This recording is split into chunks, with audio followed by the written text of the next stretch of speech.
যেই যে উন্নয়ন আপনাদের ওয়ার্ডে, ইউনিয়নে, কেরানীগঞ্জে, ঢাকা দুয়েশনে যেখানে দরকার, আমরা আমাদের নেতা জনাব তারেক রহমানকে বলে, খালেদাকে বলে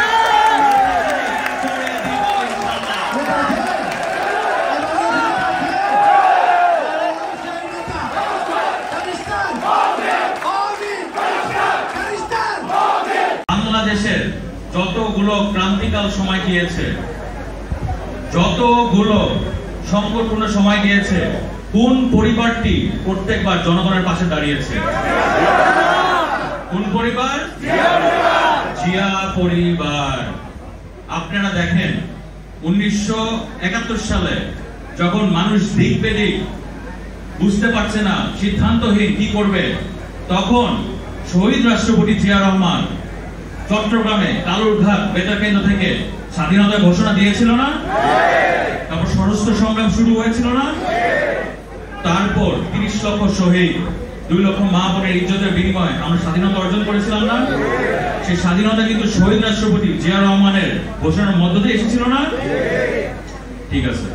তারপর দেখেন 90 সালে যখন স্বৈরশাসক এরশাদ 8 বছর ক্ষমতায় অস্ত্রর জোরে দখল করে রেখেছিল, গণতন্ত্রকে খুন করে ফেলেছিল, তখন কোন পরিবার থেকে আবার নেতৃত্ব এসেছিল?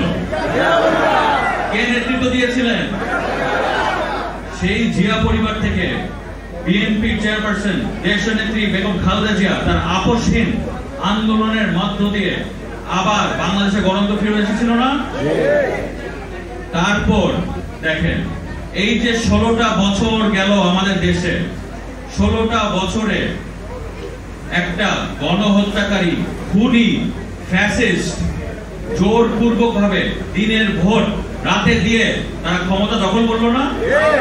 ক্ষমতা দখল করার সাথে সাথে তারা কি করলো? সংবিধান পরিবর্তন করলো। সংবিধান পরিবর্তন করে তারা কিরকম সংবিধান দিল?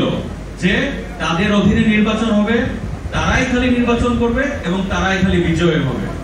অতএব আপনাদের আমাদের ভোট, জনগণের ভোট কিন্তু তাদের লাগবে না, এই ব্যবস্থা তারা করেছিল। তখন আবার কোন নেতা নেতৃত্ব দিয়েছে? জনাব তারেক রহমান। উনি তখন জনগণকে, আমাদের দলের ভারপ্রাপ্ত চেয়ারম্যান জনাব তারেক রহমান যখন এই 16 বছরের আন্দোলনে যেভাবে বাক স্বাধীনতার জন্য, গণতন্ত্রের জন্য, ভোটাধিকারের জন্য, মানবাধিকারের জন্য উনি বাংলাদেশের জনগণকে সাথে নিয়ে আন্দোলন সংগ্রাম করেছে না? তার নেতৃত্বে আপনারা আমরা আন্দোলন সংগ্রাম করেছি না? সেই জিয়া পরিবার থেকে আবার নেতৃত্ব এসেছে, ঠিক কিনা? ঠিক কিনা? অতএব তখন আমাদের নেতা জনাব তারেক রহমান জনগণকে সাথে নিয়ে আন্দোলন সংগ্রাম শুরু করলো। কিসের জন্য? জনগণের বাক স্বাধীনতার জন্য, মানবাধিকারের জন্য, ভোটাধিকারের জন্য এবং গণতন্ত্রের জন্য। গণতন্ত্র ছিল বাংলাদেশে? এগুলোর জন্য আমাদের নেতা জনাব তারেক রহমান আন্দোলন সংগ্রাম করেছে। সেই আন্দোলনে আমাদের নেতা জনাব ইলিয়াস আলী গুম হয়েছে না? আমাদের নেতা জনাব চৌধুরী আলম গুম হয়েছে না? আমাদের ছাত্র নেতা জনাব সুমন গুম হয়েছে না?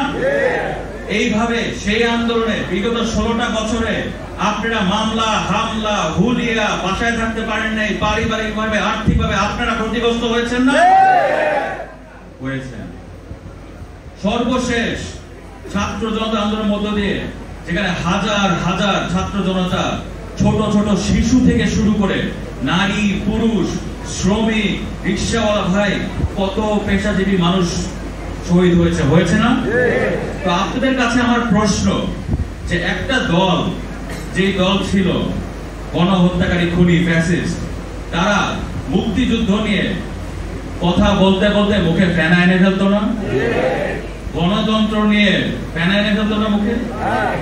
সেই দল কিভাবে নিজেদের দেশের মানুষকে খুন করে হত্যা করে? পারে এটা? একটা দেশের রাজনৈতিক দল যদি নিজেদের দেশের মানুষকে খুন করে হত্যা করে, সেটা কি আর কোনো রাজনীতি থাকে? ইনশাআল্লাহ আল্লাহর ইচ্ছায় এই আওয়ামী গণহত্যাকারী, খুনি, ফ্যাসিস্টদের বাংলাদেশের মাটিতে বিচার হবে ইনশাআল্লাহ।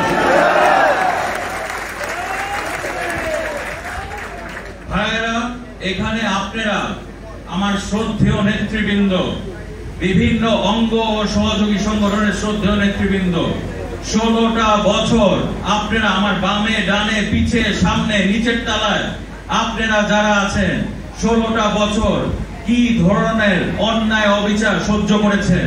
মামলা হামলা হুলিয়া, বাসায় থাকতে পারেন এই ঈদের নামাজটা ঠিক মতো করতে পারবেন নাকি এই সব চিন্তায় কখন বাসায় এসে হানা দেয়, কত ধরনের অন্যায় অবিচার সহ্য করেছেন। আপনারা দুর্দিনে ছিলেন, এখন আছেন এবং ভবিষ্যতে আল্লাহর ইচ্ছায় দেশ পরিচালনা করলে যেই যে উন্নয়ন আপনাদের ওয়ার্ডে, ইউনিয়নে, কেরানীগঞ্জে, ঢাকা 2 আসনে যেখানে দরকার আমরা আমাদের নেতা জনাব তারেক রহমানকে বলে